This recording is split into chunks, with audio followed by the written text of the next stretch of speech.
Hi all, ಎಲ್ಲರೂ ಹೇಗಿದ್ದೀರಾ? ಚೆನ್ನಾಗಿದ್ದೀರಾ ಅಂತಲೇ ಅಂದ್ಕೊಳ್ತಾ, ಮಳೆ ಶುರುವಾಯಿತು ಆದರೂ ಬಿಸಿಲಿನೂ ಕಡಿಮೆ ಆಗಿಲ್ಲ. ಹಾಗಾಗಿ ತಣ್ಣಗಿರೋದೇನಾದರೂ ಕುಡಿಬೇಕು ಅಂತ ಅನ್ನಿಸ್ತು. ಹಾಗಾಗಿ ಮ್ಯಾಂಗೋ ಸೀಸನ್ ಆಗಿರೋದ್ರಿಂದ ಮ್ಯಾಂಗೋ ತಗೊಂಡು ಜೊತೆಗೆ ಸ್ವಲ್ಪ ಮಸ್ಕ್ ಮೆಲನ್ ಕೂಡ ಹಾಕಿಬಿಟ್ಟು ಸಖತ್ತಾಗಿರುವಂಥ ಮಿಲ್ಕ್ ಶೇಕ್ ಮಾಡ್ಕೊಳ್ಳೋಣ ಅಂತ ಹೊರಟಿದ್ದೀನಿ.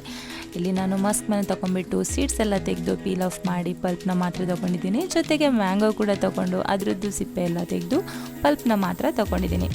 ಇನ್ನೂ ಸ್ವಲ್ಪ ಟೇಸ್ಟ್ನ ಎನ್ಹಾನ್ಸ್ ಮಾಡೋದಕ್ಕೆ ಅಂತ ಡೇಟ್ಸ್ನ ಯೂಸ್ ಮಾಡಿದ್ದೀನಿ. ಹಾಗೆಯೇ ಸ್ವಲ್ಪ ಬಾದಾಮ್ ಕೂಡ ಹಾಕ್ಕೊಂಡಿದ್ದೀನಿ. ಜೊತೆಗೆ ಫ್ರೆಶ್ ಕ್ರೀಮ್ ಮತ್ತು ಹಾಲನ್ನು ಹಾಕ್ಕೊಂಡು ರುಬ್ಕೊಂಡ್ರೆ ನಮಗೆ ಯಮ್ಮಿ ಆಗಿರುವಂಥ ಮಿಲ್ಕ್ ಶೇಕ್ ರೆಡಿಯಾಗಿರುತ್ತೆ.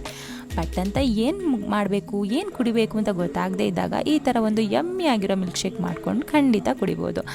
ಹಾಗೆಯೇ ಎಲ್ಲರ ದಿನವೂ ತುಂಬಾ ಚೆನ್ನಾಗಿರಲಿ ಅಂತ ಹೇಳ್ತಾ ಟೇಕ್ ಕೇರ್, ಬಾಯ್ ಬಾಯ್.